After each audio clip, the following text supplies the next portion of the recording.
Bismillahirrahmanirrahim.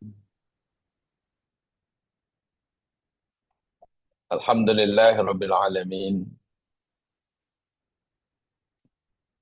wa bihi nasta'in ala umurid dunya waddin.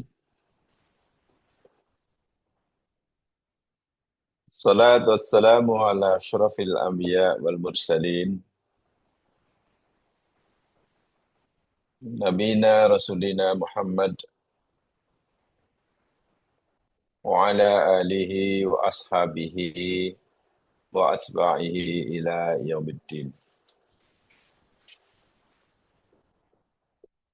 Raditu billahi rabba wa bil islami dina wa bi Muhammadin nabiyya wa rasula. Allahumma ij'alna bibalaika sabirin. Ya Allah, ya Tuhan kami, jadikanlah kami hamba-hambamu yang mampu bersabar ke atas ujian yang Engkau timpakan kepada kami. Waj'alna biqada'ika radin. Dan jadikanlah kami, ya Allah, hamba-hambamu yang sentiasa ridho terhadap setiap qada dan qadarmu. Waj'alna bina'maika syakirin. Dan jadikanlah kami hamba-hambamu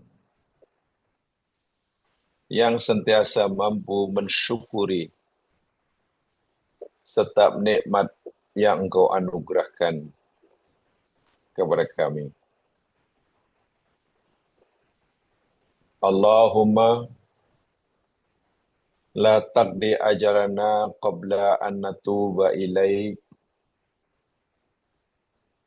wa qabla an naqula la ilaha illallah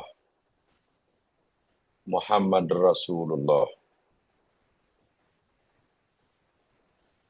Ya Allah, ya Tuhan kami hamba-Mu yang lemah memohon dan merayu kepadamu, ya Allah. Janganlah Engkau tutup, tetapkan ajal kami sebelum kami sempat bertaubat, memohon pengampunan bagi segala dosa-dosa kami. Janganlah Engkau matikan kami, ya Allah, sebelum kami dapat melaksanakan dengan sempurna tuntutan kalimah suci-Mu. La ilaha illallah Muhammadur Rasulullah. Amin. Ya Rabbal Alamin.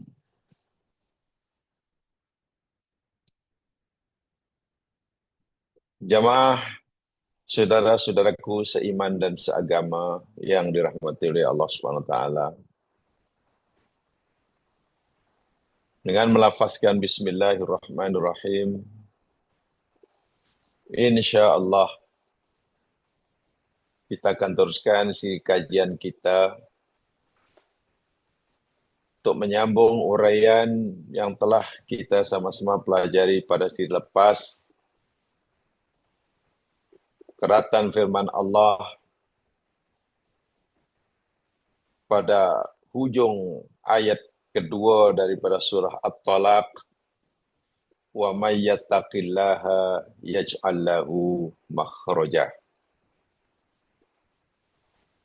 Dan juga keratan firman Allah pada penghujung ayat yang keempat daripada surah At-Talaq, wa may yattaqillaha yaj'al lahu min amrihi yusra. Terjemahannya dalam bahasa Melayu At-Talaq, ujung surah At-Talaq ayat 2, dan siapa sahaja yang bertakwa pada Allah, niscaya Allah akan jadikan baginya jalan keluar. Sebesar, seberat, serumit apapun masalah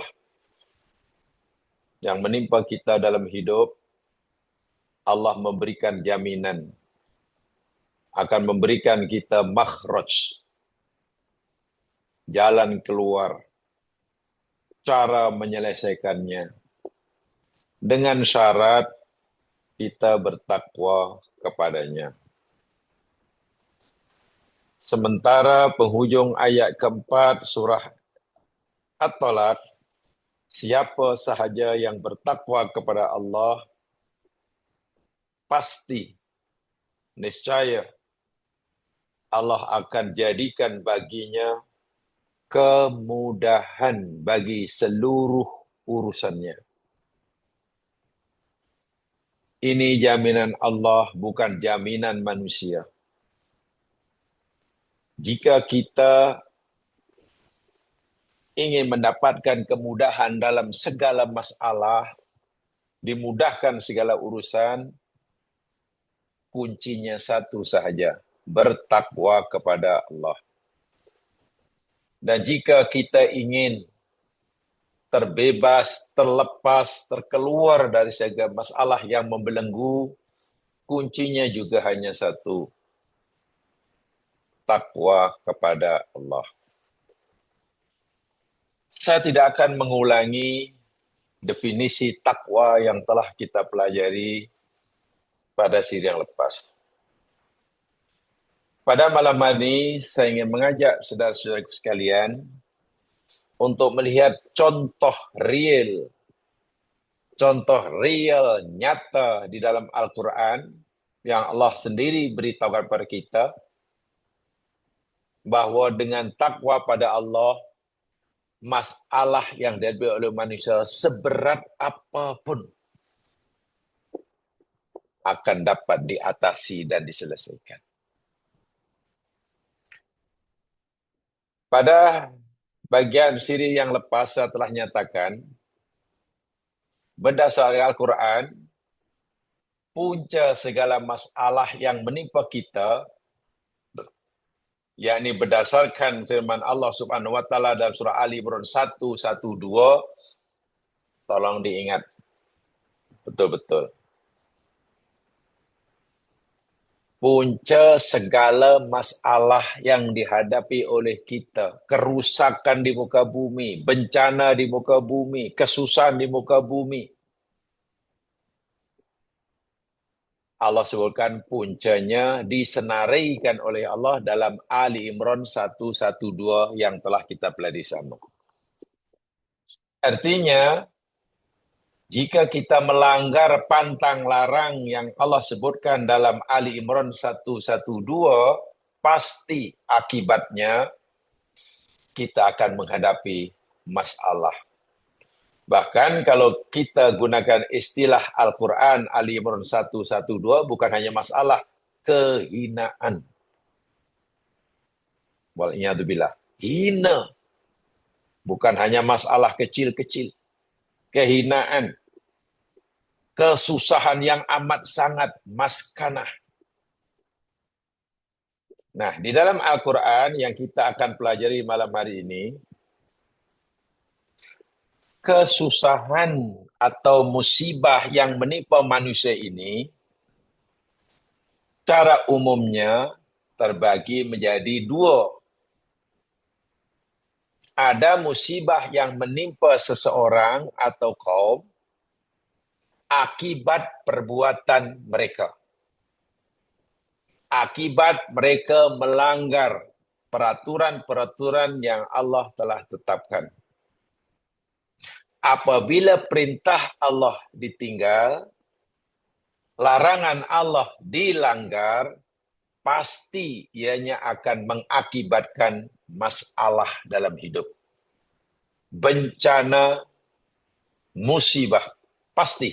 Itu udah sunatullah. Itu udah sunatullah.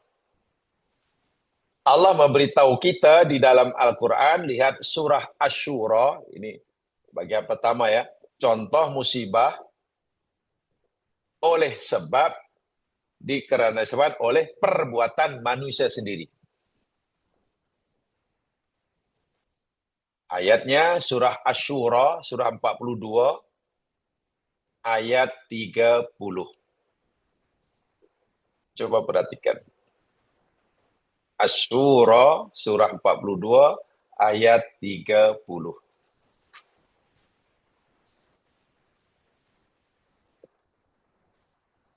A'udzu billahi minasy syaithanir rajim. Wa ma asabakum min musibatin fabima kasabat aydikum wa ya'fu an katsir. Dan apa saja musibah yang telah menimpa kamu. Di situ musibah dalam bentuk nakirah, isim nakirah, indefinite noun. Dalam kaidah bahasa Arab, bila kalimat itu dalam bentuk nakirah, indefinite noun, ia bermakna umum. Jadi bila Allah sebut musibah, musibah apa saja. Masalah kesehatan ke, masalah ekonomi ke, masalah perpaduan ke, masalah cuaca ke, masalah alam sekitar ke, apa saja. Malah berbagai macam krisis ke, mulai pada krisis yang paling kecil kata Allah, hinggalah krisis yang bersifat global. Ya, contohnya mungkin sekarang dunia menghadapi apa dipanggil global warming, climate change. Apa saja musibah, besar maupun kecil, yang menimpa kamu, Allah beritahu, fabima kasabat aidikum. Allahu Akbar. Pasti ianya oleh sebab. Bi situ, ba itu maknanya sabab, ba sababiah. Dengan sebab, oleh sebab. Apa yang telah dilaku oleh tangan-tangan kamu. Maknanya itu adalah akibat perbuatan kamu sendiri. Kamu susah bukan pasal Allah timpakan susah tanpa sebab. Puncanya, kamu berdiri pada diri kamu. Bila ramai di sana katalah orang susah, penderitaan, kemiskinan, peperangan, pemanasan global, pencemaran alam sekitar. Allah kata, itu puncanya dari diri kamu, perbuatan kamu sendiri. Artinya, apa-apa yang aku kata, yang Allah kata, aku suruh kamu tinggalkan, kamu langgar.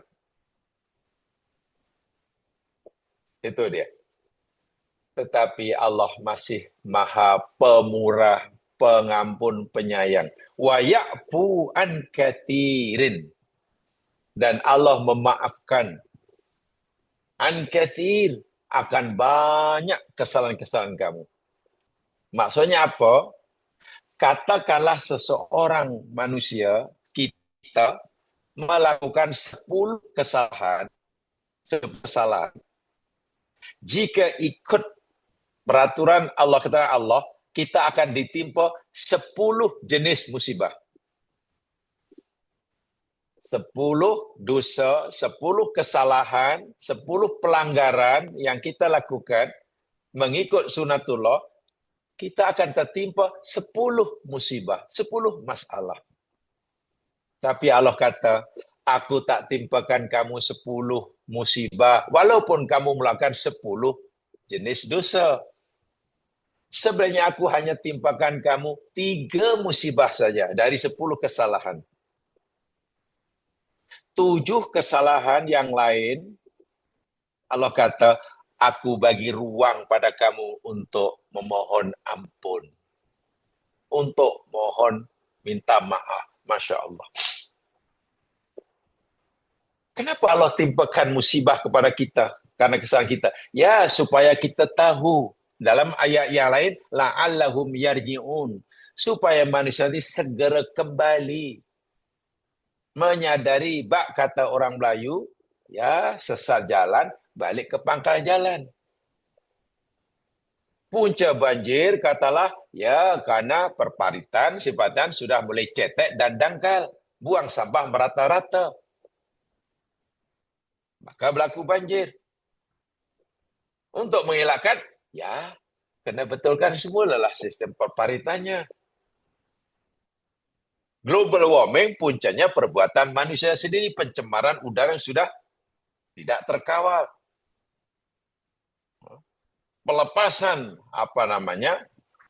karbon dioksida yang sudah tidak ada kawalan dan lain sebagainya. Mizan keseimbangan alam semesta sudah dirusak. Maka jika cuaca sudah tidak menentu, kutub utara selatan temperature sudah mulai naik, aisnya sudah mulai mencair, menyebabkan paras air laut lebih tinggi, berlaku gelombang sana sini. Ya, itu semua kesalahan manusia. Allah kata, agar kamu kembali, kamu betulkan semula. Kamu sudah buat rusak, maka betulkan semula. Kamu sudah meninggalkan apa yang aku suruh, maka takwanya, buatlah apa yang aku suruh. Kamu sudah langgar apa yang aku tegak, takwa. Macam mana takwanya? Ya, jangan ulangi. Ini dia. Tidak ada musibah yang berlaku di alam semesta. Yang pertama nih, melainkan ia berpunca daripada kesilapan kita. Kesalahan kita. La'allahum yarji'un, Allah tibar musibah agar manusia kembali. Nah, kembali pada Allah dari kesalahan itulah namanya takwa. Jadi jika orang ini, manusia ini ingin bebas dari musibah yang menimpanya, masalah yang membelenggunya, ia mesti kembali kepada Allah. Nah, kembali itulah maknanya takwa. Baik, saya coba berikan contoh-contohnya dalam Al-Quran. Allah timpakan musibah, kemudian musibah itu Allah angkat karena mereka bertakwa. Atau pada mulanya Allah nak timpakan musibah karena kesalahan mereka, tapi Allah tak jadi menimpakan musibah oleh karena umat ini, manusia ini segera kembali kepada Allah. Baik, contoh pertama, mari kita lihat di dalam surah Yunus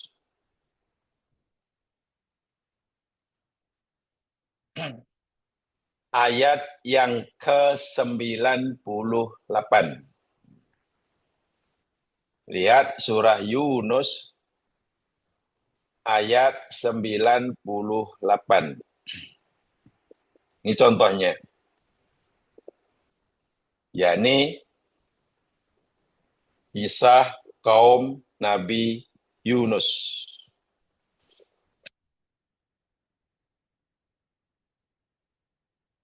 A'udzu billahi minas syaitonir rajim. Surah Yunus, surah yang ke-10. Ayat 98.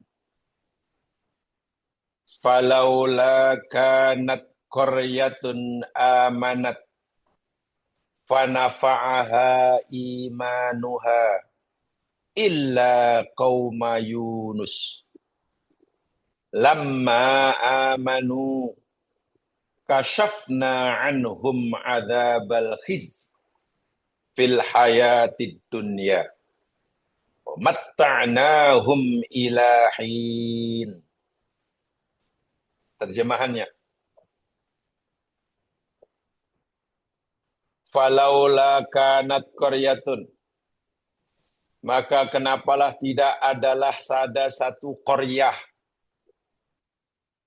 maksudnya penduduk satu negeri, amanat yang beriman, fanafaha imanuha, Lalu iman mereka ini memberi manfaat pada mereka.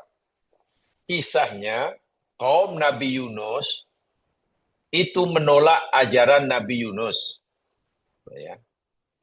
Bila menolak ajaran Yunus, maknanya mereka telah melakukan dosa. Bukan dosa kecil. Nabi Yunus memberikan amaran, memberikan peringatan. Jika kamu terus menolak ajaran yang aku sampaikan, ajar Allah, nanti Allah akan timpakan azab kepada kamu. Hidup kamu akan bermasalah. Kamu akan ditimpa musibah. Mula-mula mereka tidak percaya. Nabi Yunus pula, minta maaf kalau dalam bahasa kita, hilang kesabarannya, kurang sabar, Nabi Yunus meninggalkan kaumnya. Cerita Yunus nanti yang kedua. Setelah kaumnya ditinggalkan oleh Nabi Yunus, mereka mulai sedar. Jangan-jangan apa yang Yunus beritahukan pada kita ini akan berlaku tak lama lagi. Kita akan dibinasakan oleh Allah. Karena kita menolak Nabi Yunus. Ia sedar, ia insaf. Sebelum azab Allah menimpa mereka, mereka sedar. Mereka bertaubat. Mereka beriman. Lalu keimanan mereka sebelum timpanya azab itu Allah kata memberi manfaat pada mereka. Akhirnya mereka terlepas daripada musibah. Terselamat dari musibah karena musibah tak jadi Allah timpakan pada mereka oleh sebab mereka kembali ke jalan yang benar. Tengok. Mereka berada di jalan yang sesat. Menentang Nabi Yunus. Ya. Menurut hukum Allah, mereka layak dan patut ditimpakan azab. Betul. Tapi sebelum azab itu Allah timpa pada mereka, mereka sedar. Mereka insaf. Mereka menyesal. Lalu mohon ampun pada Allah. Dalam bahasa agama, mereka kembali ke jalan yang benar. Kembali ke jalan yang benar. Takut Allah itu namanya takwa. Akhirnya, Allah tidak jadi timpakan musibah kepada kaum Nabi Yunus.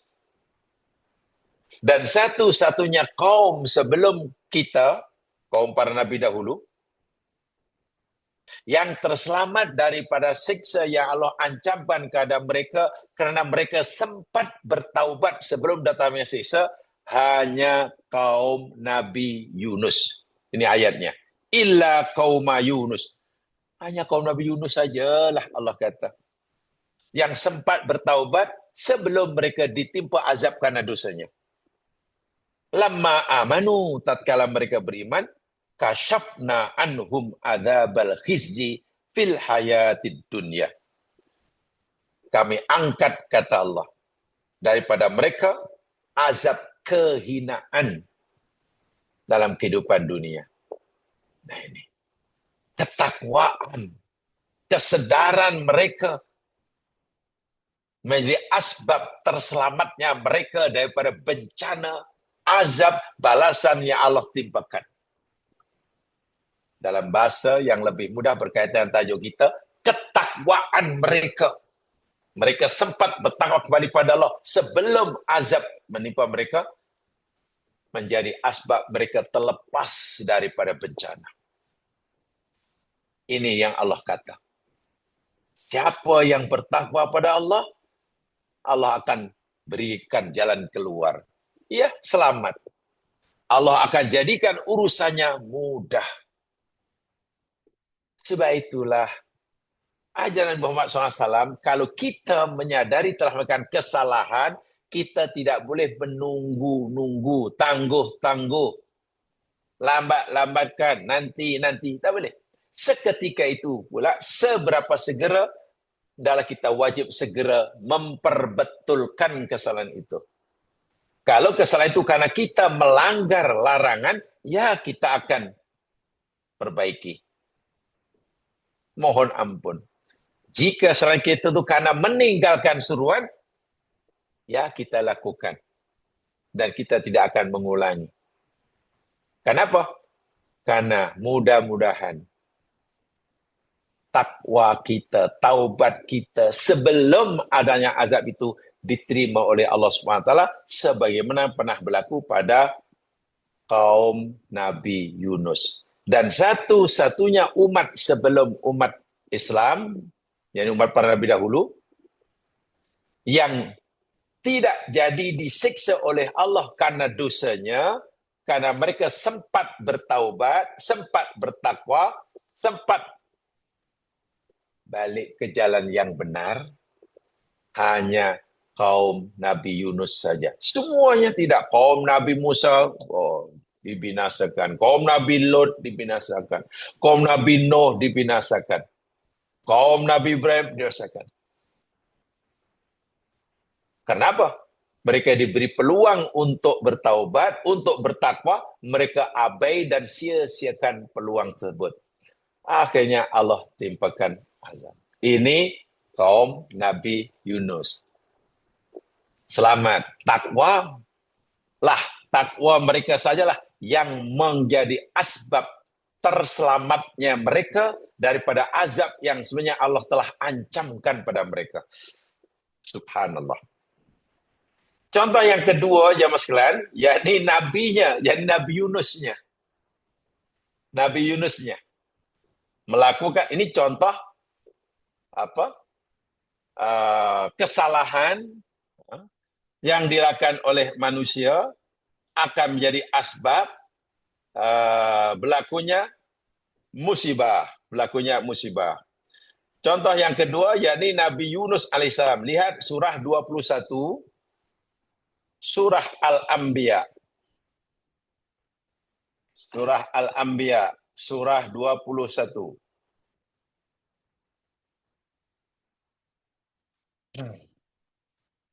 Ayat 8, 7 dan 88. Nah, ini nabinya pula, ini Nabi Yunus. Dia melakukan kesalahan. Ya. Menurut Allah, Nabi Yunus telah melakukan kesalahan yang berat menurut Allah. Lalu Nabi Yunus ditimpakan musibah oleh Allah. Menghadapi masalah yang sangat-sangat dahsyat. Tapi akhirnya Nabi Yunus terbebas, dapat keluar daripada masalah yang dihadapinya, karena semata-mata ketakwaannya kepada Allah. Ini contohnya. Sampai dengan ayatnya 87, 88. Wadannuni idzahaba mughadiba. Dan ceritakan wahai Muhammad kisah Dhunnun. Dhunnun itu gelaran yang Allah berikan pada Nabi Yunus. Di itu mempunyai. Nun itu ikan. Ikan besar. Ya, kita panggil mungkin ikan paus lah. Karena Nabi Yunus ini satu-satunya Nabi, bahkan mungkin satu-satunya manusia yang pernah ditelan di ikan. Sehingga gelaran yang Allah berikan pun Dhunnun. Tak tahu lah. Kalau itu glamour atau tak glamour, kita tahu lah. Tapi Allah yang bagi. Allah yang bagi gelaran tu ya glamour lah. Dhunnun. Idzahaba mughadiban. Ketika dia Yunus pergi meninggalkan kaumnya, mughadiban dalam keadaan marah. Kecewa. Ingat, Nabi Yunus berdakwah dalam masa yang cukup lama, dengan pelbagai macam cara telah ditempuh, tapi kaumnya masih tetap menolak. Degil. Macam tak ada tanda-tanda nak menerima ajarannya. Nabi Yunus, biar bahasa kita, bahkan bahasa Allah sendiri, hilang kesabarannya. Dengan hati yang sangat kecewa, ditinggalkan kaumnya. Sedangkan seorang Rasul tidak boleh meninggalkan kaumnya hanya karena kecewa. Tak boleh. Nabi hanya disuruh oleh Allah menyampaikan ajarannya. Mereka terima atau tidak itu bukan urusan Nabi. Kenapa Nabi Yunus kecewa? Kekecewaan itulah yang menyebabkan Nabi Yunus meninggalkan kampung halamannya. Perbuatan Yunus ini dianggap satu kesalahan berat menurut Allah. Seorang Nabi tidak boleh punya sikap seperti itu. Kesalahan kedua Nabi Yunus, fadhanna allan naqdiru alaih. Lalu Yunus yakin. Dhanna itu mana yakin, bukan hanya menyangka. Bahwasanya kami tidak akan menyempitkan kehidupannya. Perbuatan Yunus meninggalkan kaumnya dalam keadaan kecewa, sedangkan ia Nabi tak sepatutnya buat begitu. Dia fikir aku tak apa-apa tindakan. Seakan-akan Allah kata begitu. Yunus fikir perbuatan itu kecil. Dia fikir aku Allah tak akan mengambil apa-apa tindakan. Tapi Allah kata, nakdir, kami akan timpakan kesempitan dalam hidupnya. Betul, jamaah sekalian, secara ringkas, karena saya tidak akan menceritakan kisahnya, kronologi kisahnya, Nabi Yunus ditelan di ikan. Bayangkan, agak-agak ada tak orang menghadapi masalah kehidupan seberat yang dalam oleh Nabi Yunus? Ditelan di ikan, bukan hanya hilang barang. Kalau hanya hilang barang, esok ada gantinya. Kalau hanya sakit, ya minggu depan atau tahun depan, bulan depan, sehat. Kalau sekadar rugi dalam usaha, nanti akan ada untungnya. Ini ditelan di ikan. Tak ada siapa yang tahu.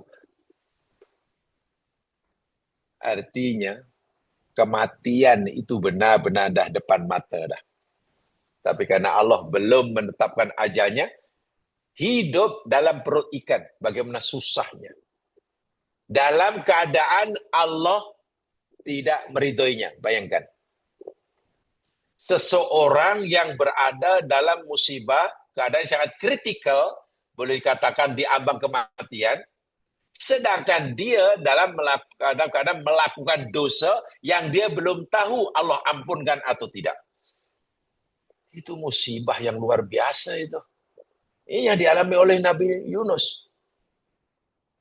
Nabi Yunus menyadari kesilapannya. Kesilapan pertama, ia meninggalkan kaumnya. Seorang Nabi tak pun begitu. Kesilapan kedua, dia fikir Allah tak kisah. Wah, kesalahan Nabi Yunus ini dalam pandangan Allah sangat berat. Ia sudah punya anggapan yang tak tepat tentang Allah. Dalam perut ikan itulah sementara ajal belum menjemputnya. Nabi Yunus sudah tidak yakin, tidak fikir yang dia akan hidup. Boleh jadi ajalnya tiba menemuinya ketika ia masih dalam perut ikan.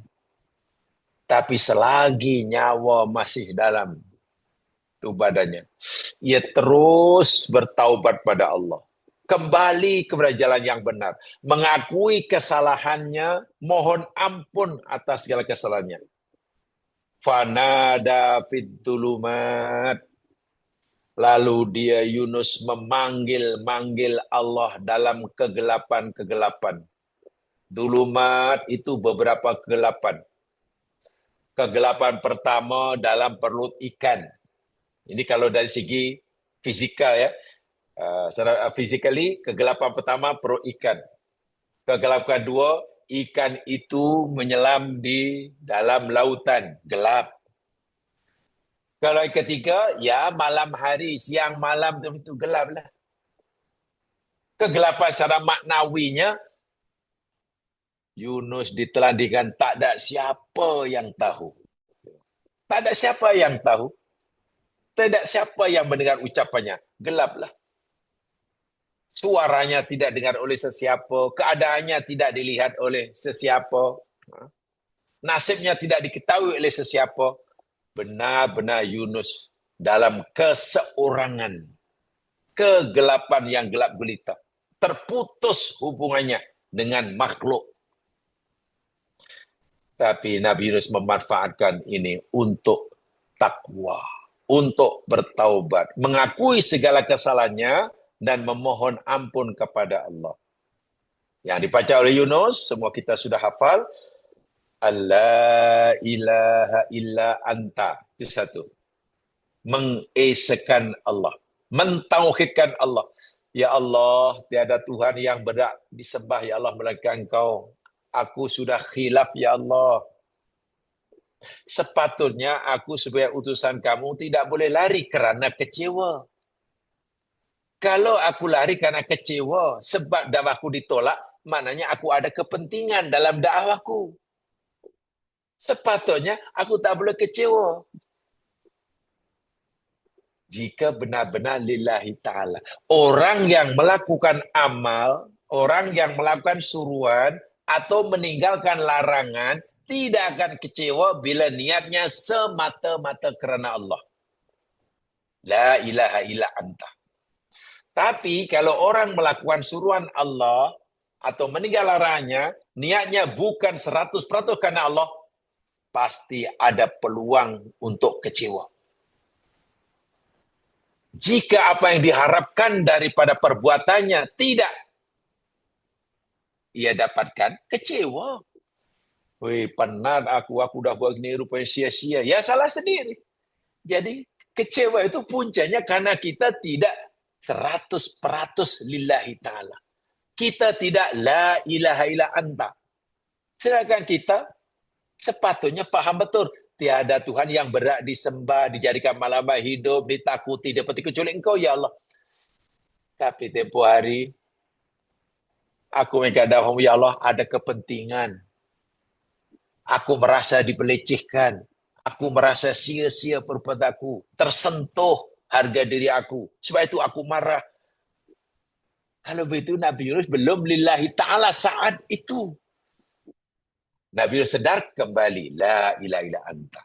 Jadi kalau kita tidak mau kecewa dalam hidup, buat baik ke, tinggalkan kemaksiat ke, dan kita tak akan kecewa sampai bila-bila, niatkan semata-mata karena Allah. Tapi kalau bukan karena Allah, pasti kecewa. Kalau kecewa, aku selama ni aku dah korban mati-matian. Selama ni aku dah cokok rupanya dia salah. Kita. Allah. Agama kita dah memberitahu kenapa kita langgar.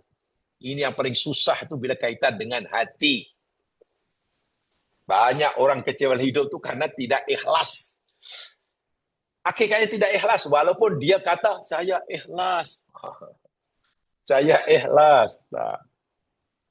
Yang sekalian, saya lupa dah berapa tahun dahulu kita bicara tentang ikhlas.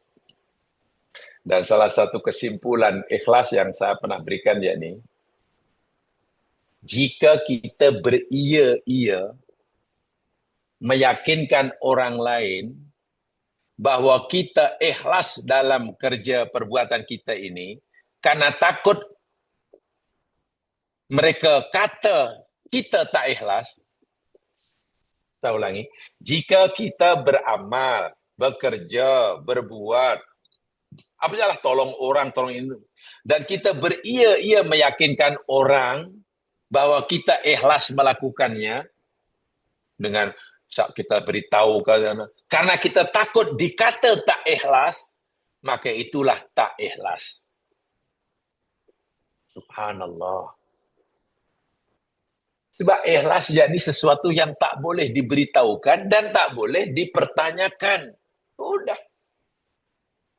Kita kata, saya ikhlas lakukan ini, selama saya ikhlas, tak akan apa-apa. Ya kita meyakinkan orang yang kita ikhlas. Karena takut dikata tak ikhlas. Ketika kita bermati-matian meyakinkan orang yang kita ikhlas, karena takut dikata tak ikhlas, itulah tidak ikhlas. Masya Allah. Jadi mana la ilaha illa anta kita? Nabi Yunus menyadari, oh ya Allah, hamba-Mu silap ya Allah, la ilaha illa anta. Sepatutnya aku laksanakan kau ya Allah. Sebab aku tidak kecewa jika mereka tolak. Karena aku tak punya kepentingan apa-apa sepatutnya. La ilaha illa anta. Kemudian dia kata, subhanaka. Maha suci Engkau ya Allah. Karena aku telah terlanjur ya Allah punya fikiran kurang tepat tentang Engkau. Aku melakukan kesalahan karena seorang nabi tak boleh kecewa meninggal kaumnya. Dan aku fikir engkau tak kisah. Aku fikir engkau tak ambil tindakan. Rupanya ya Allah, perbuatan itu, buatku itu sangat berat di sini. Maha suci engkau ya Allah daripada apa yang aku bayangkan. Tengok. Subhanaka. Dan akhirnya Yunus benar-benar menginsafi, menyadari kesalahannya. Inni kuntu minaz zalimin. Sesungguhnya aku ya Allah, adalah aku ya Allah, daripada hamba-hambamu yang zalim. Allahu Akbar walillahil hamd. Hamba-Mu ini termasuk yang zalim ya Allah. Penyesalan Nabi Yunus, taubat Nabi Yunus, takwa Nabi Yunus. Ketika Nabi Yunus ditimpakan oleh Allah masalah yang dahsyat ditelan di ikan kerana kesalahannya, Allah terima. Allah terima. Sehingga masalah dahsyat yang dialami oleh Nabi Yunus, Allah selesaikan. Allah bagi jalan keluar. Allah mudahkan masalahnya. Bagaimana cara Allah mudahkannya? Allah perintahkan ikan yang telah selama ini menelan Nabi Yunus untuk memuntahkan Yunus. Bahasa mudah, seakan-akan Allah kata, wahai ikan, sekarang aku perintahkan kamu, muntahkan Yunus. Karena tempoh hari aku yang suruh kamu telan dia. Dan Allah suruh ikan muntahkan bukan ketika ikan dalam lautan. Kamu muntahkan dia, kamu pergi ke tepi pantai, muntahkan di sana. Masya Allah. Itu bukan usaha Nabi Yunus. Tak ada campur tangan Yunus, tak ada ikhtiar. Allah sendiri yang menunjukkan makhraj. Allah sendiri yang menjadikan usaha Nabi Yunus menjadi yusrun, mudah. Inilah rahasia takwa yang dirakamkan oleh Allah di dalam Al-Quran. Fastajabna lahu dalam ayat 88. Lalu kami, kata Allah, memberikan istijabah, kemakbulan doanya, kemakbulan taubatnya, kemakbulan takwanya. Wa najjainahu, selepas kami terima taubatnya, kami terima takwanya, kami selamatkan dia Yunus minal ghammi, daripada kesusahan yang berat dan besar. Gham itu kesusahan yang sangat dahsyat. Tadi saya katakan, kalau setakat sakit, hilang barang, rugi, ya Allah ya Tuhanku, hilang pekerjaan, buang kerja, atau apa sajalah, kalah dalam pilihan, itu benda kecil. Masalah Nabi Yunus ditelan di ikan. Coba bayangkan, mana ada manusia diuji seberat itu. Tapi ya Allah, karena ketakwanya Allah berikan makhraj, jalan keluar. Allah jadikan urusannya yusrun. Bertanya, adakah hanya Nabi Yunus saja yang Allah perlakukan seperti itu bila bertakwa? Jawabannya tidak. Saya ulangi. Adakah hanya Yunus sahaja yang bila menghadapi masalah yang sangat berat, Allah akan berikan jalan keluar bila ia bertakwa? Tidak. Bukan Yunus saja, tapi wa kadzalika nunjil mu'minin. Masya Allah. Dan demikian jugalah Allah kata, kami akan selamatkan orang-orang yang beriman. Maknanya bila orang beriman terlanjur melakukan kesalahan, dan dengan sebab kesalahan itu, ia ditimpa masalah, musibah, kesusahan, ya hendaklah mencontohi Nabi Yunus lah. Bila ia bertakwa, nanti masalahnya Allah sendiri yang akan menyelesaikannya. Inilah maksud wa may yattaqillah yaj'alhu makhraja. Siapa yang bertakwa, Allah akan berikan kepadanya urusannya menjadi mudah. Jadi mudah. Jadi, contoh ini, sekalian, sama ada contoh kaum Nabi Yunus yang tak jadi Allah timpakan azab, Allah tak jadi menimpa azab pada mereka walaupun mereka melakukan dosa karena sempat bertaubat dan bertakwa. Atau contoh Nabi Yunus yang telah terlanjur melakukan dosa terhadap Allah dan Allah timpakan musibah yang sangat dahsyat dengan ketakwaan yang dilakukan. Masalah Nabi Yunus Allah selesaikan. Yunus selamat, diampun dosanya. Kaum Nabi Yunus tak jadi tertimpa azab kerana takwanya. Itu musibah yang menimpa manusia atau yang Allah ancamkan ke manusia akibat perbuatan mereka. Jadi kalau kita kembali kepada keadaan kita hari ini, hidup umat Islam sekarang bukan makin mudah hampir dalam semua aspek kehidupan. Sehingga orang-orang bijak pandai kata planet bumi sekarang, yang bumi sebenarnya planet bumi ini dapat gelaran green planet kan. Bumi ini kan green planet. Satu-satu planet yang green sebab yang lain tak layak. Yang lain mungkin merah menyala. Tak layak dihuni. Sama ada terlalu panas atau terlalu sejuk. Oksigen tak ada. Tanahnya tandus, air tak ada. Satu-satu planet di alam semesta yang Allah letakkan padanya segala keperluan yang diperlukan oleh makhluk hidup termasuk kita hanya bumi. Tapi nampaknya bumi semakin hari macam semakin tak mesra untuk kita tinggali. Ya, udaranya sudah tidak bersih dahulu. Persekitaran sudah tidak seperti dahulu. Musimnya sudah tidak teratur. Cuacanya sudah susah untuk agak dijangkakan. Keadaan itu belum lagi keadaan penghuninya. Allahu Akbar. Belum keadaan penghuninya, belum keadaan Allah.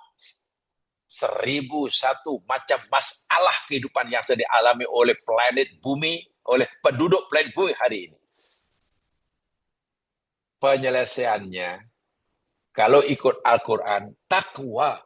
Takwa itu kembali pada jalan yang benar. Kalau selama ini masalah itu berpunca daripada melanggar larangan Allah, Allah suruh buat tapi dia tinggal, Allah suruh tinggal tapi buat, ya dihentikan tradisi perbuatan itu. Allah larang kita sebagai sama Muslim bercakaran, bermusuh-musuhan, cela-mencela, cantas-mencantas, jatuh-menjatuhkan. Jangankan mengata sesama Muslim dengan ucapan. Dalam Al-Quran, kita mengenyitkan mata dengan niat menghina sesama Muslim, itu pun sudah dosa besar. Soalnya di dalam Al-Quran, jangankan kita menghina sesama Muslim dengan ucapan, dengan perkataan, dengan tindakan. Kita menghina sesama Muslim hanya dengan isyarat mata, kenyam mata, itu pun sudah dosa besar. Dan bila larang dilanggar, pasti hidup menjadi masalah. Tapi masalah yang besarnya rupanya bukan sekarang manusia ini melanggar larangan Allah. Masalah terbesar manusia yakni ia tidak merasa berdosa ketika melakukan dosa. Itu masalah terbesar. Ramai orang Islam sekarang, saya tidak cerita orang kafir ya karena ini ajaran Islam. Ramai orang Islam tidak merasa bersalah, apalagi mengaku bersalah, walaupun dia melakukan kesalahan yang terang-terang menurut Al-Quran. Ingat, dahulu pernah saya sampaikan satu tazkirah ringan. Salah satu bencana abad kini, yakni satu budaya normalisasi maksiat. Itu bencana yang sangat dahsyat. Normalisasi maksiat. Dosa sudah dianggap normal, biasa. Alah, orang lepas buatnya. Sehingga bukan lagi satu kesalahan. Dan itu bahaya yang sangat berat. Macam mana kita akan hidup tumak ninah? Macam mana kita akan mendapatkan baldatun tayyibatun warabbun ghafur? Kalau sekian banyak larangan Allah dilanggar terang-terangan, bahkan diwajarkan. belum lagi perintahnya. Dalam hubungan sesama Muslim, pergaulan sama Muslim, dalam jual beli, dalam berniaga, dalam bercakapan, apa sajalah. Ya, sehingga kalau kita ingin kembali ke pangkal jalan, ya ibaratnya tidak mudah, tapi bukan mustahil. Nabi Yunus menghadapi masa seberat itu pun akhirnya Allah selesaikan dengan taubat. Dan inilah bagi saya masalah akhir zaman, umat akhir zaman. Ya, kalau kita berpikir, yang saya memikirkan masalah yang dihadapi oleh masyarakat, oleh umat secara kolektif, kita mungkin tak punya kemampuan untuk membetulkannya. Paling tidak, paling kurang, kita mesti memperbetulkan diri kita masing-masing. Jangan hanya karena orang lain melakukan kesalahan yang sudah dianggap biasa, lalu kita terikut-ikut. Pertanggungjawabannya di akhirat, nafsi. Iya. Satu kesalahan agama, A, B, C, D, habis semua telah melakukan sehingga tidak merasa bersalah. Jangan sekali-kali kita terikut-ikut. Dengan alasan, semua orang buat. Kita ingat, pertanggungjawaban kita di akhirat, nafsi. Dan tidak ada siapa yang membela kita. Laisa bainahu wa bainallahi turjuman, kata Nabi. Tak ada penterjemah. Kalau dalam bahasa mahkamah di sini, tidak ada peguam bela yang akan membela kesalahan kita di hadapan pengadilan Allah. Nafsi. Kita ini kan sering terikut-ikut masalahnya. Sedangkan pertanggungjawabannya di nafsi. Itu saja. Kalau kita mungkin ya agak bersifat pesimistik, tidak memperbetulkan kesilapan yang sudah membumi istilahnya.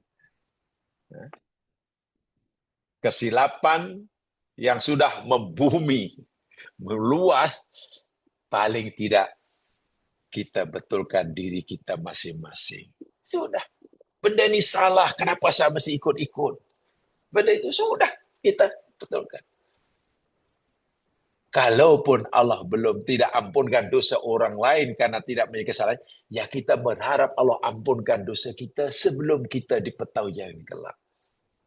Ini mustahak sekali bagi setiap individu Muslim. Sedangkan semua kita sudah tahu, jangankan dalam masalah dosanya, dalam masalah amal pun, dalam ibadah pun kita tak boleh ikut-ikut kan. Ada orang buat baik, ibadah, tapi tak ada dalil. Kita pun tak boleh ikut-ikut kan. Hanya kerana ramai orang melakukan satu amalan ibadah, lalu kita pun melakukannya, walaupun tak ada dalil. Ya, yang agama kata bid'ah. Itu pun salah kan. Apalagi maksiat. Tapi pelanya orang ya, takut, ya, kita takut terikut melakukan amalan yang tak ada dalil, bagus. Wih, ramai orang buat ibadah ini baik. Saya tak akan buatlah sebab tak ada dalil. Dan itu menurut pendapat kuat, itu bid'ah. Saya tak buat walaupun seorang dia tak apa. Semua orang buat, saya tak buat apa-apa. Alhamdulillah.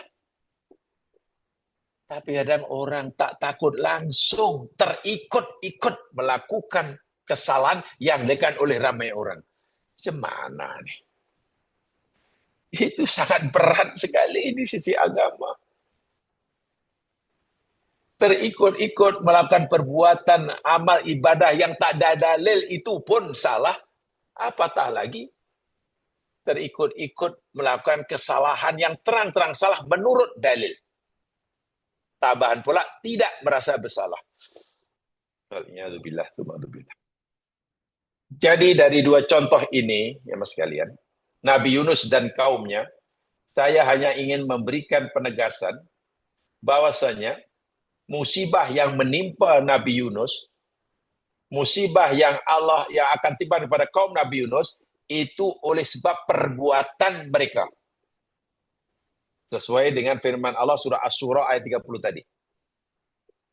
Tapi akhirnya Musibah yang menimpa mereka, contoh Nabi Yunus, Allah sendiri yang akan mengangkatnya, menyelesaikannya, memberikan jalan keluar karena ketakwaan yang diberikan oleh Yunus. Musibah azab yang akan Allah timpakan kepada kaum Nabi Yunus tak jadi Allah timpakan karena mereka sempat memperbaiki dirinya, menyadari kesilapannya. Paham ya? Ini jenis yang pertama. Sekarang jenis yang kedua, ya mas sekalian, musibah yang menimpa kita,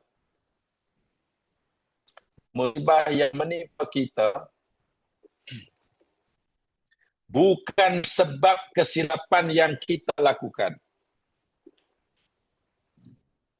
Musibah yang menimpa kita bukan sebab kesalahan yang kita lakukan.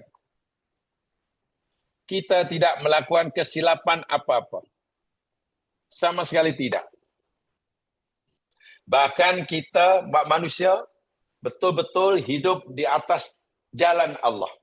Buat apa yang Allah suruh, tinggal apa yang Allah tegah.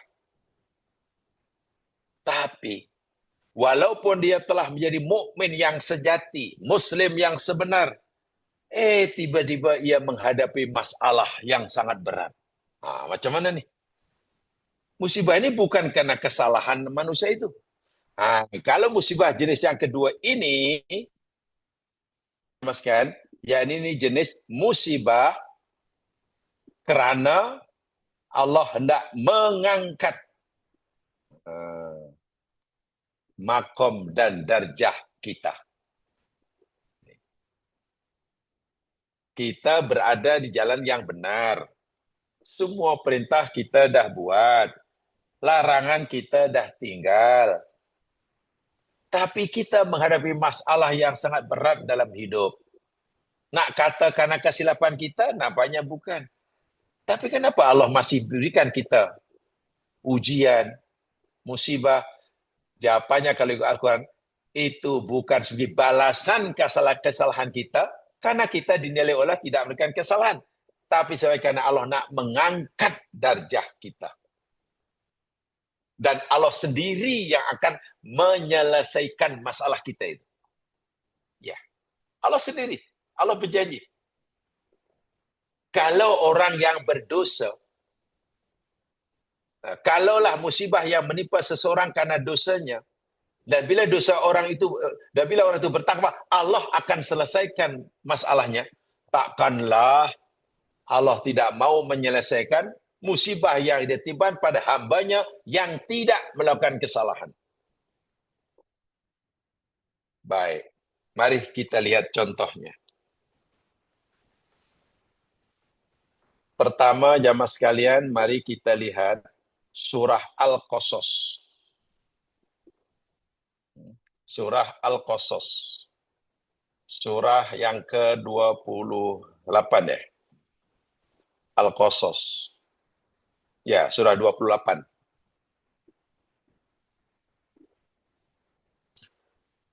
Mula ayat 7. Surah Al-Qasas. Mula ayat 7.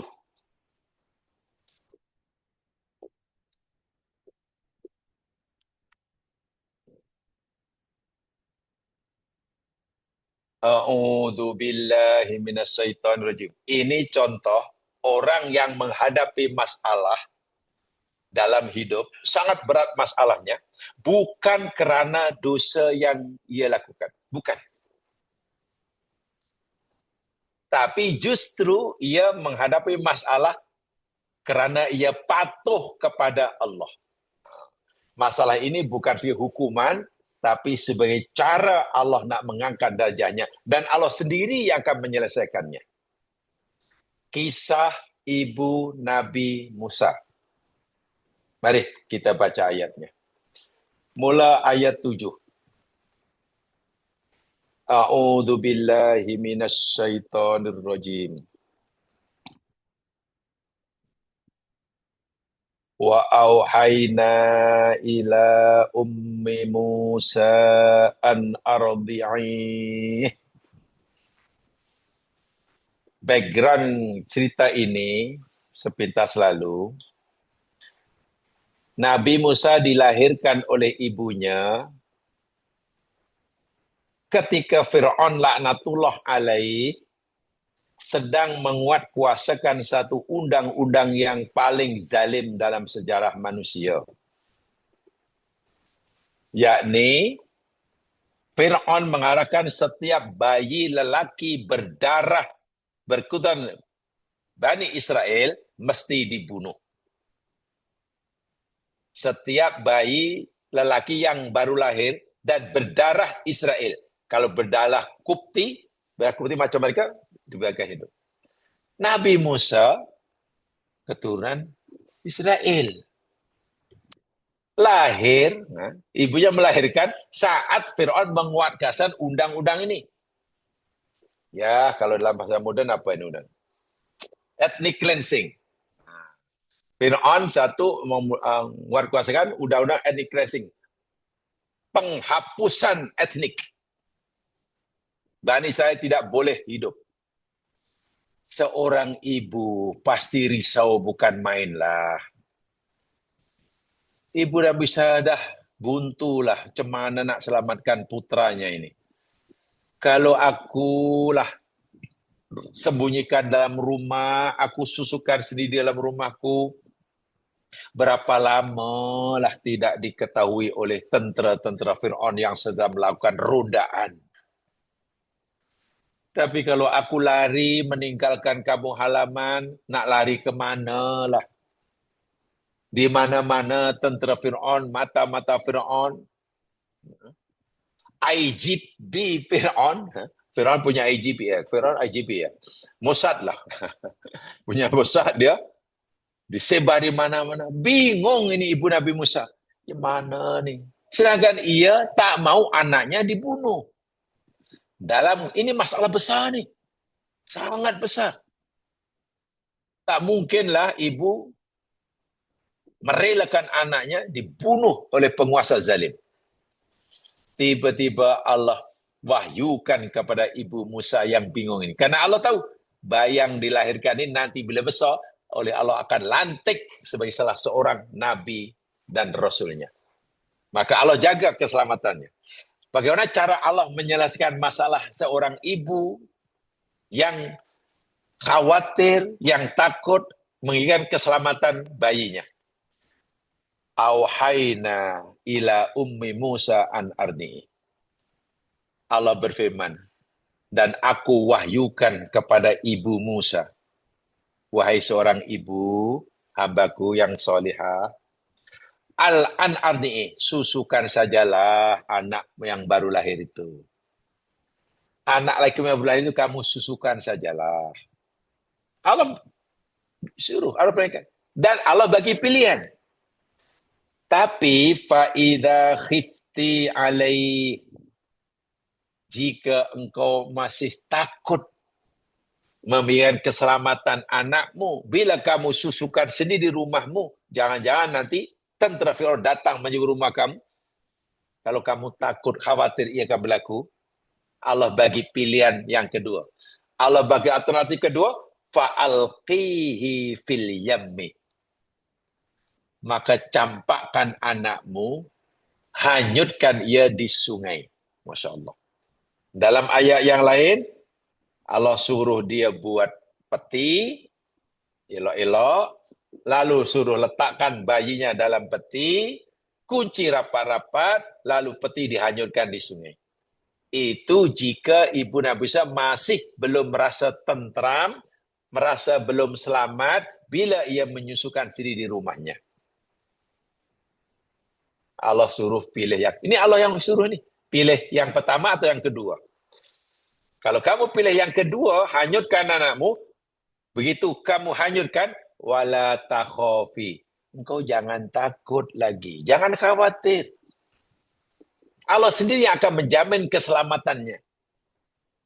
Setelah apabila ibu Musa memilih untuk menghanyutkannya. Wala tahzani, dan engkau jangan bersedih. Karena Allah berjanji, inna radduhu ilaiki.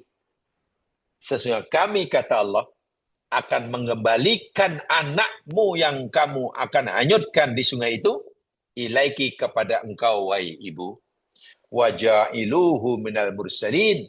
Dan aku sebagai Tuhan semesta alam akan menjadikannya sebagai salah seorang daripada utusan. Ini Allah yang bagi pilihan. Sama ada engkau, wahai perempuan, nak susukan, silakan. Tapi kalau itu masih juga tidak memberikan kamu rasa selamat, ya hanyutkan di sungai lah. Allah yang suruh. Dan ibu Nabi Musa memilih apa yang Allah perintahkan itu, hanyutkan di sungai. Kenapa ibu Nabi Musa memilih yang kedua, menghanyutkan putranya di sungai? Karena Allah berjanji, yakin akan janji Allah. Janji Allah, bila kamu dah hanyutkan, kamu jangan fikir lagi. Jangan takut, jangan sedih, jangan fikir. Karena aku berjanji akan kembalikan anakmu. Ini. Tapi bagaimana cara Allah mengembalikan Musa nanti pada ibu? Ibu tak boleh fikirkan. Tak mampu nak fikir. Itu dah kerja Allah. Bila sudah pilih apa yang Allah suruh, sudah serahkan 100% Allah. Itu maksudnya. Menyerahkan segala-galanya pada Allah apabila sudah buat apa yang suruh, itu namanya Islam yang sempurna.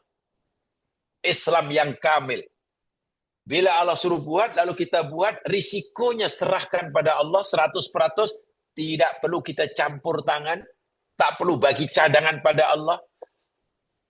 Itu namanya Islam. Dan ini ada dalam diri. Itu namanya takwa, kata Imam Ali. Takut kepada Allah, malah beramal sesuai dengan apa yang Allah perintahkan. Kan begitu kata Ali. Ibu Nabi Musa punya sifat itu. Tapi kalau ibu Musa, ya Allah, aku pilih, aku dah hanyutkan sesuai dengan perintahmu. Ya Allah. Tapi bila aku hanyutkan, dan engkau berjanji akan kembalikan anakku pada aku. Tapi ya Allah, aku beri cadanganlah. Kalau kau nak kembalikan, jangan lama-lama ya. Seminggu aja ya, lalu perang. Jangan, tak boleh bagi cadangan, itu dah jadi urusan Allah. Akhirnya apa? Setelah ibu Musa memilih melakukan apa yang Allah suruh. Faltaqatahu alu Fir'aun. Ayat 8. Lalu peti yang di dalamnya ada Musa yang masih baby yang di atas sungai itu ditemukan, dipungut oleh keluarga Fir'aun. Dihanyut di sungai Nil, lalu Allah perintahkan sungai Nil untuk membawa peti itu sangkut di tepi sungai tak jauh dari istana Fir'aun. Akhirnya jadi tidak hanyut terus ke laut lah. Liyakuna lahum aduwan wa hazana. Supaya Musa, karena akhirnya Musa menjadi musuh bagi keluarga Fir'aun dan menimbulkan kesusahan bagi keluarga Fir'aun. Jadi Fir'aun telah silap memungut Musa, memelihara Musa. Karena Fir'aun sebenarnya sedang membesarkan musuhnya. Inna fir'auna wa hamana wa junudahuma kanu khotiin. Allah kata, sesungguhnya Fir'aun, Haman penasihatnya, wa junudahuma dan tentera-tentera Fir'aun dan tentera Haman, kanu khotiin. Adalah mereka telah melakukan kesalahan. Apa kesalahan mereka lakukan? Memungut Musa, membesarkan Musa di istana, sedangkan Musa itu kelak akan menjadi musuhnya. Jadi ibaratnya Fir'aun sedang memelihara seekor anak singa, dan nanti bila besar singa itu akan ngap dirinya. Itu maksud khote. Tapi Fir'aun tak tahu. Ya mas sekalian, berita, perhabaran bahwa Musa yang masih baby sekarang berada di istana Fir'aun sampai kepada pengetahuan ibu Musa. Bayangkan bagaimana kalau kita sebagai ibu Musa. Macam mana nih? Aku hanyutkan ibu Musa karena aku tak mau anakku nanti disembelih oleh Fir'aun, dibunuh Fir'aun. Tapi aku memilih untuk menghanyutkannya karena Allah yang menyuruhnya. Setelah aku memilih apa yang Allah suruh, sekarang pula lah Musa anakku beradalah di istana Fir'aun, di depan Fir'aun. Macam mana ni tengok? Ibu Nabi Musa nak kata tuduh Allah ingkar janji, tak mungkin. Dia tetap yakin Allah menepati janji. Tapi macam mana ni? Macam mana cara Allah nak menyelamatkan anakku daripada dibunuh Fir'aun, sedangkan sekarang Musa berada di tempat Fir'aun. Memang cara Allah ni pelik ya Mas. Di luar kemauan kita nak menyelamatkan Musa daripada pembunuhan di tangan Fir'aun, malah diantar Musa depan Fir'aun. Seakan-akan Allah berfirman, hai Fir'aun, kalau kamu mampu membunuh kekasihku, calon kasihku, kamu tak perlu susah payah mencarinya. Nih, aku antar dia depan mata kamu. Kalau kamu mampu bunuh, bunuhlah dia. Seakan-akan Allah. Ibu Nabi lagi gelisah melihat itu. Ini masalah hidapi oleh seorang perempuan. Bukan kerana melakukan dosa. Justru karena kepatuhannya pada Allah, timbul masalah. Akhirnya, apa usahakan oleh Ibu Musa? Wa qalat imra'atu Fir'aun. Waktu itu, wa qalat imra'atu Fir'aun, istri Fir'aun, Asyah namanya, berkata kepada Fir'aun, Qurratu ainil li walak. Hai suamiku, paduka Fir'aun yang mulia, ini bayi yang kita temukan ini benar-benarlah dia akan menjadi penyejuk hati kita berdua. Akan menjadi penyejuk hati kita. Sumber kebahagiaan. Sebab itu, aku mohon, kata Asyah pada suaminya, la taqtuluh, janganlah kamu bunuh. Walaupun ini bayi lelaki, jangan kamu bunuh. Asa ayan fa'ana. Mudah-mudahan ia memberi banyak manfaat buat kita. Au nattakhidahu walada. Atau lebih baik kita ambil ia sebagai anak angkat. Masya Allah. Wahum la yash'urun. Sedangkan mereka tidak sedar Musa ibarat anak rimau yang dibesarkan olehnya untuk ngap diri mereka. Asyah membujuk suaminya, tolong jangan bunuh, jangan cederakan. Budak ini mungkin akan memberi kebahagiaan bagi kita. Lebih baik kita jadikan anak angkat sajalah. Berita ini sampai ke pendengaran Ibu Musa. Bagaimana perasaan Ibu Musa? Ayat 10. Wa asbaha fuadu ummi Musa farigha. Lalu menjadilah hati Ibu Musa kosong. Kosong betul. Hatinya sangat rindu kepada anaknya, tapi anak tidak di depan matanya.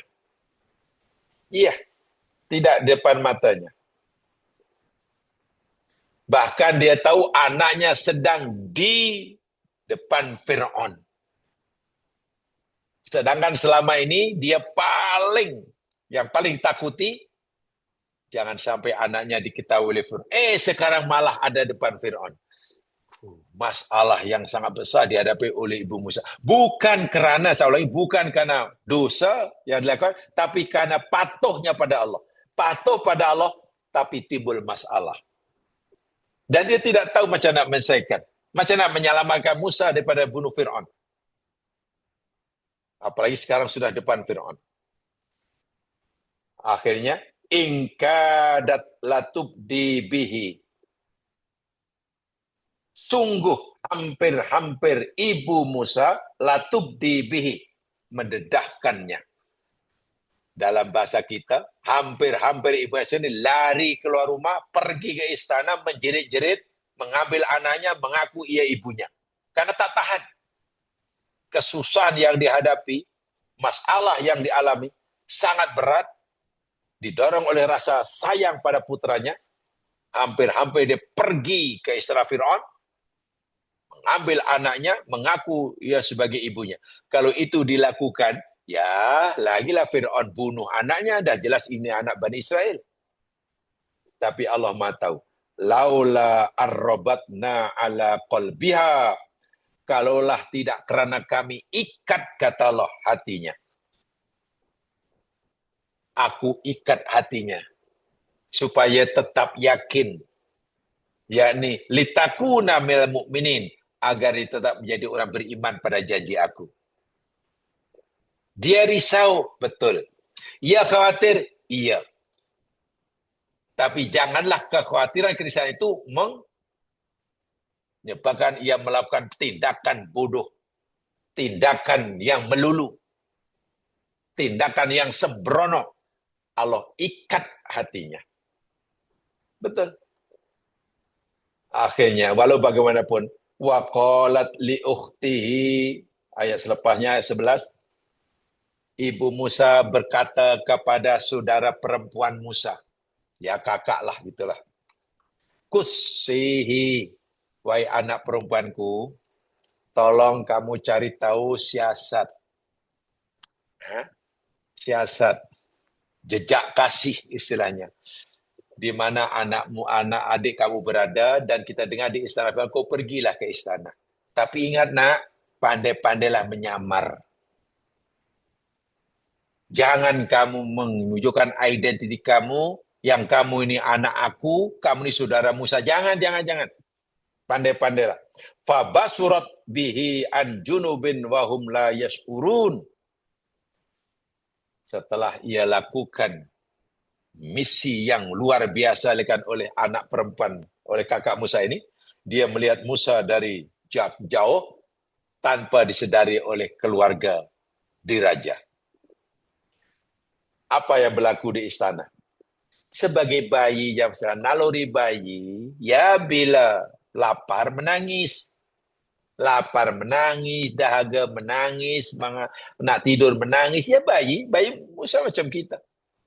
Sudah beberapa hari lapar, dahaga, perlu minum.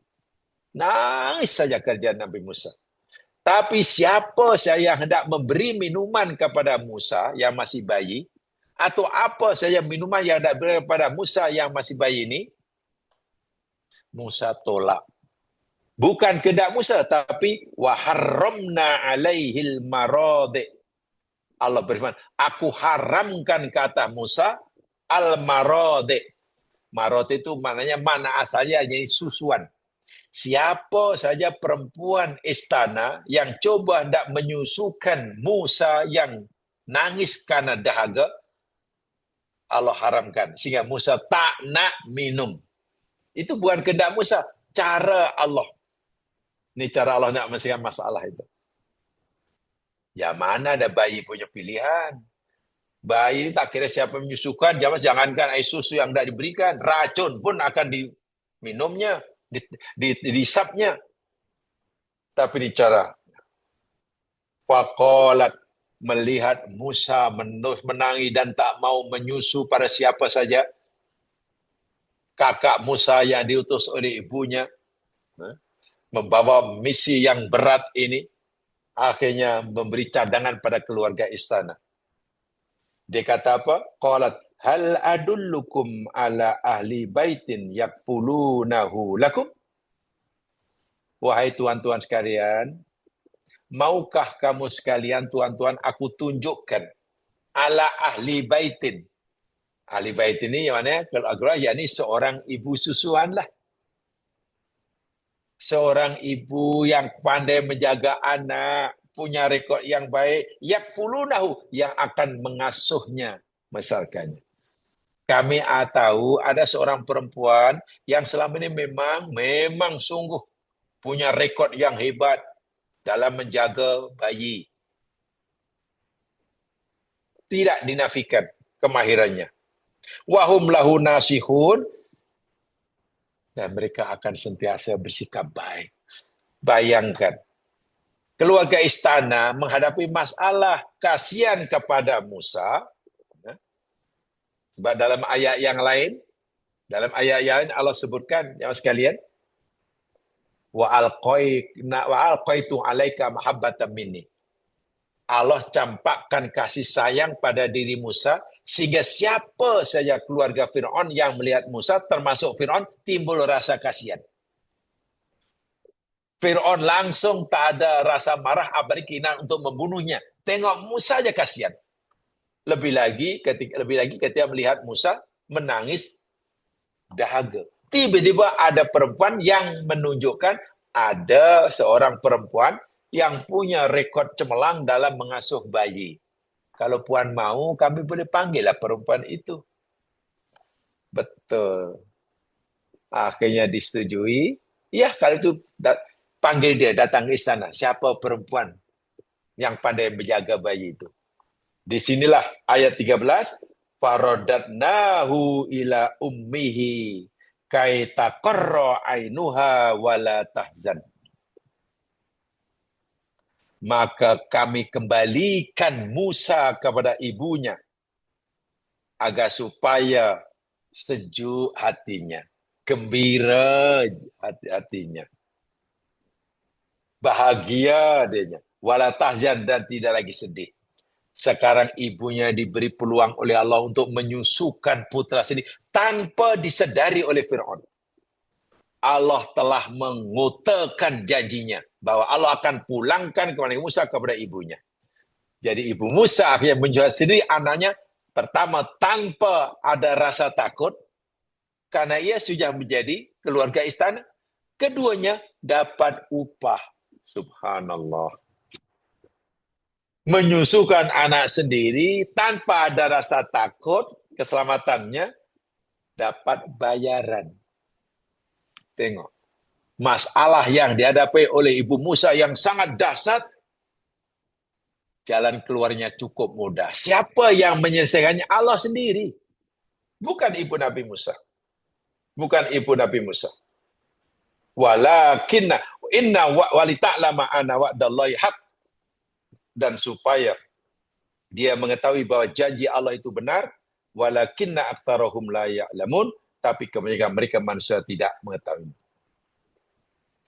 Jadi masalah yang dihadapi oleh Nabi Musa tentang keselamatan Musa putranya, itu bukan karena dosa ibu Musa, bukan. Tapi justru kepatuhannya kepada Allah. Bila musibah yang dialami oleh seorang manusia, kerana kepatuhannya pada Allah, musibah itu bukan sebagai hukuman, tapi sebagai cara Allah untuk mengangkat darjahnya. Pertama, Allah sendiri yang akan menyelesaikan masalahnya. Yang kedua, hamba tadi dinaikkan makomnya. Subhanallah. Ini benar-benar nikmat Allah, anugerah Allah yang Allah hanya berikan pada hambanya yang benar-benar beriman. Pengajarannya, kita tidak perlu terlalu takut akan risiko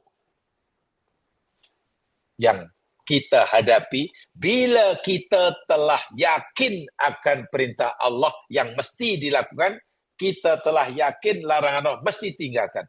Jangan fikirkan risikonya. Nanti kalau aku buat apa yang Allah suruh ni macam mana ya? Zaman sekarang bukan senang nak lakukan perintah Allah. Kalau aku tinggalkan larangan Allah ni nanti macam mana risikonya? Rugi aku. Jangan takut risiko. Bila kita sudah yakin pada Allah, nanti bila timbul masalah kerana kepatuhan kita pada Allah, Allah sendiri akan menyelesaikan masalah tersebut dan makom kita dinaikkan. Inilah panduan Quran. Setiap kita diberi peluang oleh Allah dalam hidup, tapi tak lama. Ya, hanya beberapa tahun hidup kita di dunia. Bila peluang ini kita manfaat sebaik-baiknya, subhanallah. Kebahagiaan dan balasan yang Allah akan berikan kepada kita di dunia, lebih di akhirat, tak terhingga. tak terhingga besarnya. Tak terhingga besarnya. Ini sebetulnya kalau kita ingin mengisi kualiti kehidupan, ingin memberi makna yang sebenar, ingin memberikan arti yang sebenar bagi kehidupan kita di dunia dan di akhirat. Salah satunya yakni ini, takwa pada Allah. Kata Ali, takwa pada Allah yakni takut kepada Allah dan beramal dengan segala perintahnya. Itu takwa. Ibu Nabi Musa melakukan apa yang Allah suruh, tinggal apa yang Allah tegah, karena takut pada Allah. Tapi timbul masalah yang dahsyat. Tidak perlu khawatir. Allah sendiri akan menyelesaikannya. Dan ia akan mengangkat darjah ibu. Bayangkan kalau dalam hidup kita pernah mengalami peluang seperti ini. Walaupun mungkin sekali, walaupun 2 kali. Dan saya yakin semua kita pernah mengalaminya. Kita tinggal isi komah saja bila diuji. Sehingga ujian. Karena bagi kita, bukan ujian apa yang Allah akan timpakan. Yang penting bagi kita, asal kita sudah berusaha sepenuhnya buat apa yang Allah suruh, tinggal apa yang Allah tegah dalam kehidupan, Allah sendiri yang akan menentukan sama ada Allah timpakan ujian ataupun tidak. Tetapi kalau kita tinggal yang Allah suruh, langgar apa yang Allah tegah, pasti akibatnya musibah. Dan musibah itu teguran bagi Allah buat kita. Allah suruh merasakan akibat buruknya. Dan bila kita ingin lepas, ya kita kena takwa. Dan itu lebih berat. Itu lebih berat daripada yang jenis yang kedua itu. Ya Mas Yan, itu contoh pertama. Musibah yang menimpa manusia bukan karena dosanya, tapi karena ketakwaannya. Musibah seperti ini, Allah sendiri akan menyelesaikan tanpa campur tangan kita, dan tujuan untuk mengangkat darjah orang tersebut. Mudah-mudahan dapat difahami dengan baik, walaupun hanya sepintas lalu, dan menjadi panduan kita dalam menjalani saki baki kehidupan. Mudah-mudahan Allah Subhanahu wa Ta'ala. Masih banyak lagi contoh dalam Al-Quran. Karena sengaja sampaikan contohnya dalam Al-Quran ya misalnya, karena kita sedang tadabbur Quran, jadi contohnya Al-Quran. Ya. Kalau sejarah pun sejarah yang Quran. Nah, Al-Quran semua ada dalam Al-Quran. Nah, saya tidak akan berikan contoh-contoh peristiwa sejarah manusia. Ya. Terus Quran saja. Mudah-mudahanlah ia akan memberikan ya panduan kepada kita. Seolah yang benar pada Allah jua, yang silap kelemahan saya sendiri. Mudah-mudahan Allah Subhanahu wa Ta'ala sentiasa memberi kita ke jalan yang ridhoinya. Itu saya sebab saya sampaikan. Mari untuk dengan bacaan tahti kifarah dan surah wal asr. Subhanakallahumma wa bihamdika asyhadu an la ilaha illa anta astaghfiruka wa atubu ilaik. A'udzu billahi minasyaitonir rajim. Wal asr. Innal insana lafi khusr. Illa alladziina aamanu wa 'amilus shalihaat wa tawassaw bil haqq wa tawassaw bis sabr. Assalamualaikum warahmatullahi wabarakatuh. Waalaikumsalam warahmatullahi Waalaikumsalam wabarakatuh. warahmatullahi wabarakatuh. Assalamualaikum.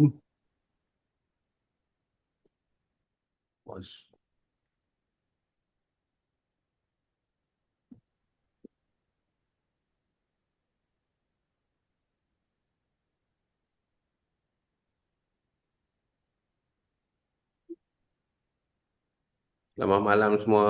Assalamualaikum warahmatullahi wabarakatuh.